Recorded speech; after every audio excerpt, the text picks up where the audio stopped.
Hello everyone and welcome to another episode of Bonus Points or Ellie's Juries over here on YouTube. If you like this episode, please support us over on Patreon in the junior and senior tier. You also get a bunch of other stuff like interview recordings, behind the scenes, snippets, and also access to Discord where we can chat and hang out together. And also follow us on our social media sites that you can find in the comments. Enjoy the video. Bye-bye. Bye. And on that light note, we will move on to this week's Ellie's GOEs. Oh, We still need a mine. jingle for it. It's my turn. Didn't you sing last time? I really like that. I'm not doing that again. I will be singing during this review. Okay. As always, because we can't use songs because we get banned. So if you sing bad enough, it doesn't get copyrighted. So let's go. I think it doesn't get copyrighted in general because if you make it your own version, that's why so many YouTubers would record like them singing. I know, but I've seen in some YouTube videos like someone sings really well or sings like very close to the original that it got copyright struck. Won't be happening here, I can tell you. Yeah, we all sound like, I've forgotten the guy's name. We all sound like this band. So this week for Ellie's GOEs, I have picked Yuma Kagiyama's short program for this season, Believer. It's also his short program from last season, but I picked the Lombardia Trophy event competition video for Ellie to watch. Also, you knew I didn't watch last season, so this was new to me. Exactly. So my very first thought was that I'm very fascinated by the costume, and I have no idea where the skate is going. And this was before the song set in, like he was just skating around. And I feel like it seems there's a story here that I have to like identify the story. And then he goes like into the opening pose, which I think is so impactful. And I thought, this should be interesting. Because like he's down on his knees, like with his hand behind his back. And I was like, okay, I'm ready. There's also very cute, like in this version, a very cute moment in the opening pose where he speaks. And I wish we could hear him. Like, I don't know if he breathes out or if he like counts or something, counts the music. Or if he says like a little mantra. And I wish we could ask, and I wonder if like we can watch other skates of his and see if he does it every time. I really liked the opening choreography, especially like while he was skating towards the judges right at the beginning. I think he's super good at contrasting those very sharp movements with like the elongated soft movements. The music has like a really, really strong beat, but then in the vocals, there are a bunch of vocal slides. And I really love how he's translating that to the skate. Because it's like very beat driven, but also again, the vocals are like very elongated at times. And he does it really well. I wrote down very strong opening jump, and I like the slide. I guess that must have happened at like a similar time, and you didn't slide out of the opening jump. I said I'm not seeing the story yet, but I should probably pay more attention to the lyrics, which I did from that point onwards, because I think it's a very literal interpretation of the lyrics of the song, the story behind the skate. The song definitely brings a lot of energy to this performance, and I think he's doing an amazing job skating it, like skating to the music. I think I was just missing some facial expressions. I think everything is there. He's very good at like making very big movements and like skating with like big arms and an open chest, and he's not like huddling down or anything doing the movements, but his face can be very concentrated at time. Sarah is nodding along. I'm watching along as well. Okay. I thought you were texting somebody. No, I'm watching the skate as it happens to that's know what great. you're seeing. I feel like they're making a lot of interesting choices with the choreography. For example, doing the combo jump, and I think it's it's the one with the Euler in the middle, but also I'm never sure if it's an Euler or if it's just a jump gone wrong. No, I think it went wrong. Oh, see, it could have been an Euler. He could It have could just claimed that this is what he was supposed to do. I don't think he's allowed to in the short program, but listen, Ah, he should have. Just plead for yourself. Let me get just the say it's an Euler. We forgot to like mention that. it's still technically a jump. Yeah, triple arts double toe because Oh, the in between of it. oh well.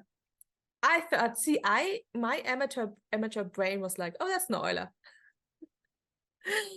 Anyway, like I would have put this jump to the, and now I'm singing, like the pain in the song, because I feel like the pain is always like so significant, and that's why I would put all of the jumps, but they put it right before them, which I thought was interesting. And I then also wasn't sure at Lombardia if there was slight audio delay because I feel like a lot of people started and finished slightly off time. So I don't know if that was just like an audio thing or if it wasn't on the beat. I don't think it was in this case, because like 4 or 5 beats later, the pain is setting, like this, the pain is coming in, and he does a little jump to that, but like it's like a choreo jump and not like a element. And I thought it was interesting how they choreographed that. Did Carolina Kostner choreograph it? No, I think it's Shaylin Bourne. Oh, interesting. Carolina's one of his new coaches. Yeah, I saw her name, so I was like, I wanna. Then there's a spin, and I really love his hand movements during the spin, and I will show it in slow motion on the screen right now.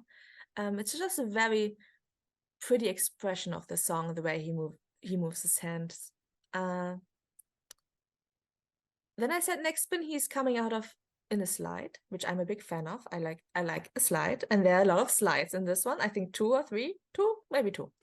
And I like every single slide. Every time a skater does one, I'm like, yes, my favorite part. Top 5 moments of the skate.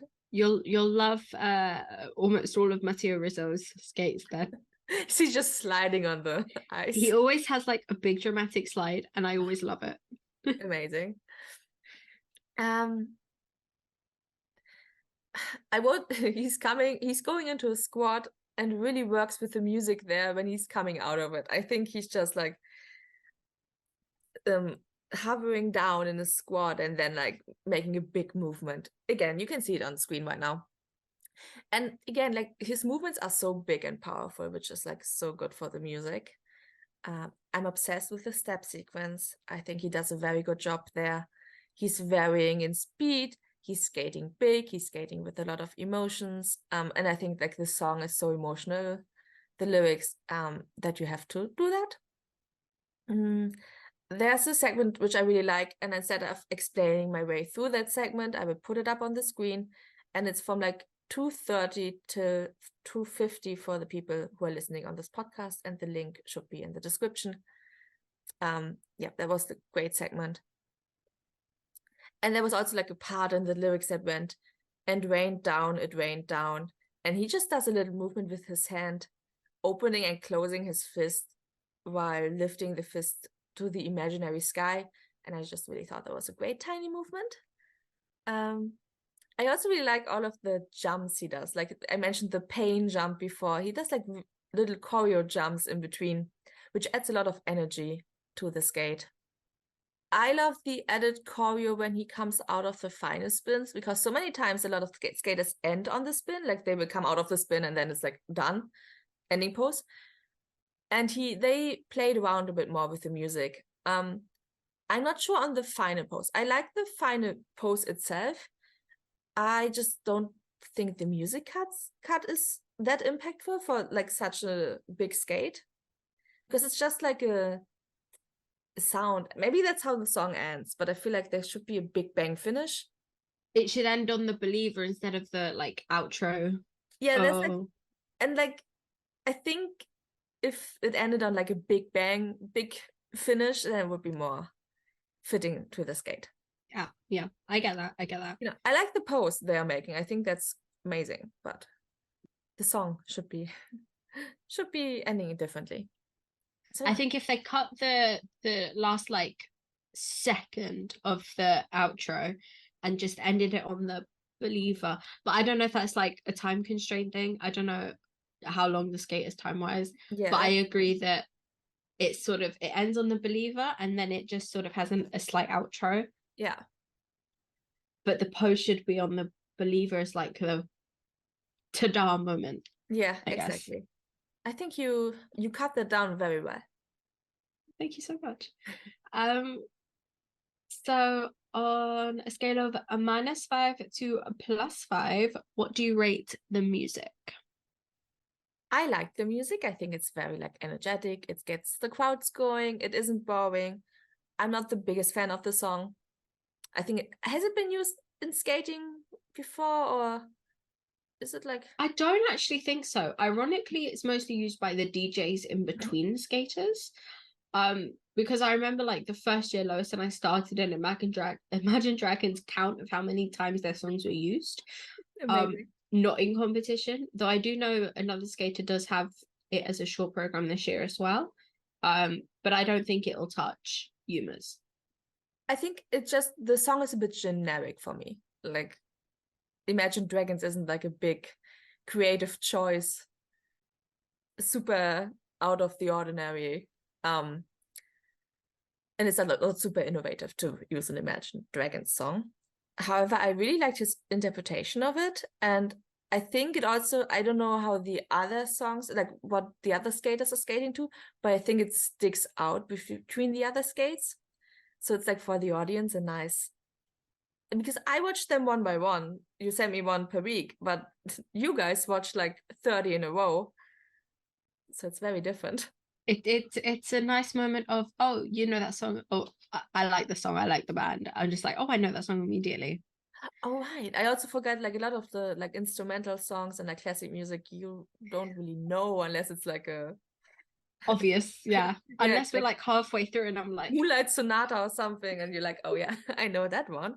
Yeah, no, I can see how that can be a like a nice mix up.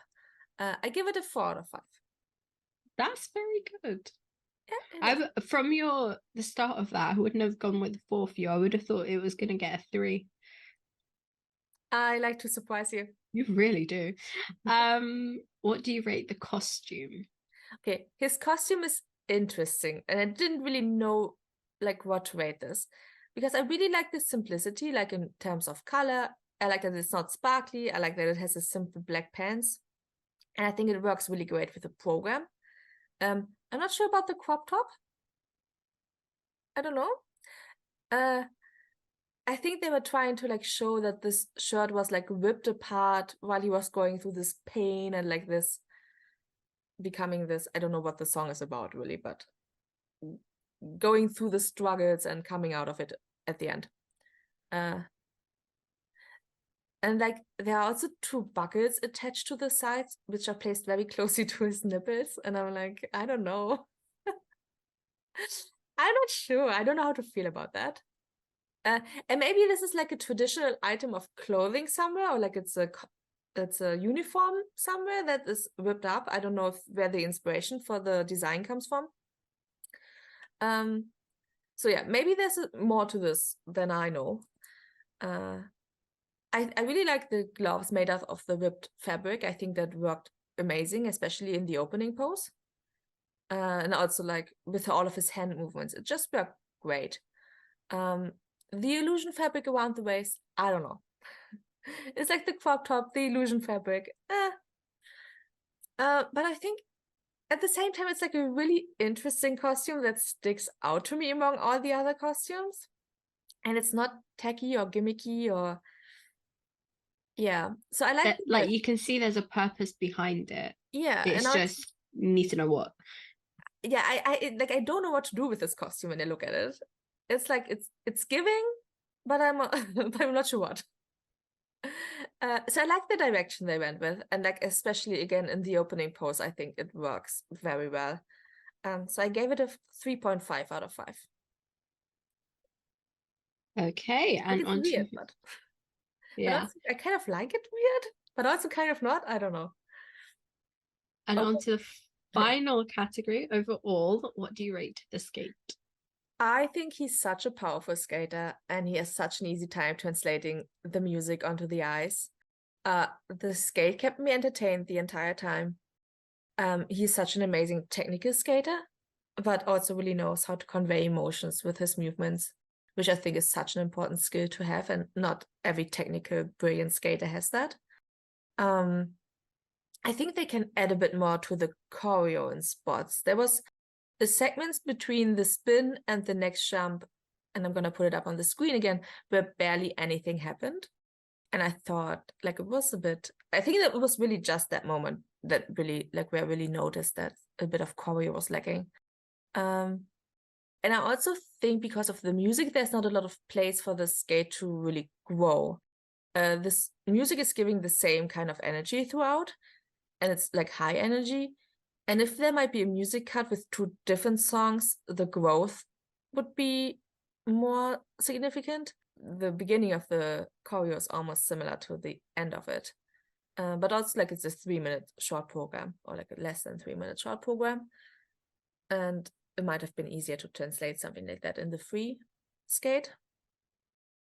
And I also wrote down that I really love how they contrasted the opening pose with the final pose. I'm putting it up on the screen again because I think that's like, I really like that, how they did that. So I gave it a 4 out of 5, just because you cannot deny that he's amazingly talented skater, and like giving it anything less would be blasphemy. So I had to give him a 4 out of 5. But I also think there's skates by him and by other skaters that make a bigger impact for me. But don't ask me to name those. Oh man, you spoil my fun. 4 out of 5 I think is very good. It's very good. I give a lot of 4 out of 5s, to be honest. Yeah, you do. But you have different ratings in the other categories. So I think it works out very well. And I also give different reasons for why I give the grades that I give, the GOEs. Thank you so much for watching. If you enjoyed this, please support us over on Patreon, like I said in the beginning. And also please follow us on all social media sites that you can find in the comment below. Bye-bye. Have a lovely day. Bye.